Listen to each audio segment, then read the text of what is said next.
ఆ రోజు పెట్టారు కదా అక్క. మరి ఇది అందరి ముందు ఉన్నాం కదా. ఒకవేళ నేను ఫేక్ అవుతే గనక అసలు నెంబర్ ఎందుకు ఇస్తాను? రేపు నీ మీదికి రప్పించుకో నాగదేవతనే. నాకు నాగదేవత రాదు. నిన్ను మరి మ్యూజిక్ ఏదో ఒకటి నువ్వు ఇదన్నా తెలియాలే కదా.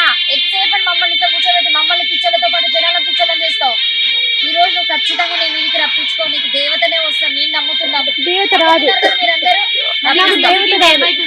నాకు మైండ్ అనేది బాగుండదు, నాకు మైకంగా ఉంటుంది. శ్రద్ధగా విను.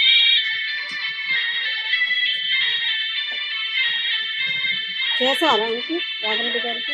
లిఫ్ట్ చేయట్లేదంట వాళ్ళు.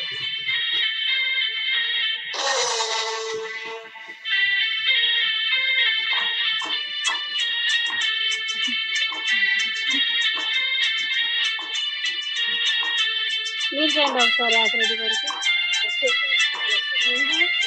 చేయండి లిఫ్ట్ చేసేంత వరకు. వాళ్ళకి ఎట్లా తెలుస్తాయండి మీ నెంబర్లు?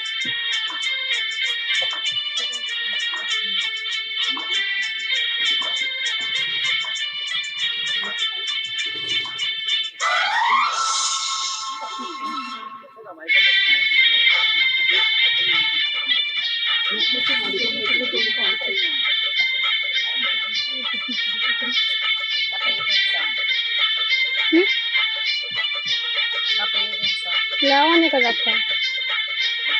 కోపం వస్తుందా బయట?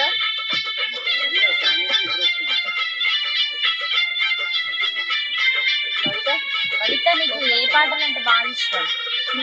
వినక్క. ఏ హీరోయిన్ అంటే ఇష్టం? హీరో ఎవరు లేదు, లేదక్క. పాము కూడా ఏం లేదు.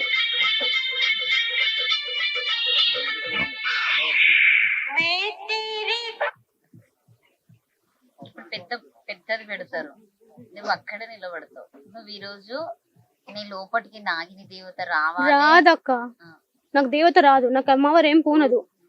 మైకం వస్తుందన్నావు కదా. నాకు లోపల అవుతుంది. ఇప్పుడు నేను ఇక్కడ పడిపోతే కానీ మీరు నమ్మరు అనుకుంటా బహుశా.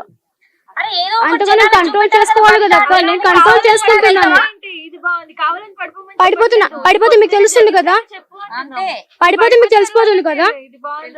పడిపోతే తెలుస్తుందా అని నువ్వు నన్ను కోప్పడితే ఎట్లా భవిత? అసలే నువ్వు నాగదేవతవు. నేను ఎవరిని ఏమనట్లే కదా అక్క. నేను అది చేస్తాను ఇది చేస్తాను నేను చెప్పలేదు కదా. నాకు అలాంటి ఆలోచన లేదు. నాకు జస్ట్ విగ్రహాల కోసం మాత్రం ఇంకేం లేదు. మాకు దేవత వస్తుంది పూంటానని మేము చెప్పలేదండి.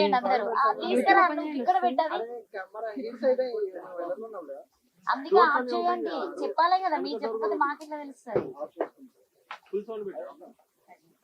సెక్యూరిటీ ఒక మ్యూజిక్ బాక్స్ దొరుకుతుందా మీ దగ్గర?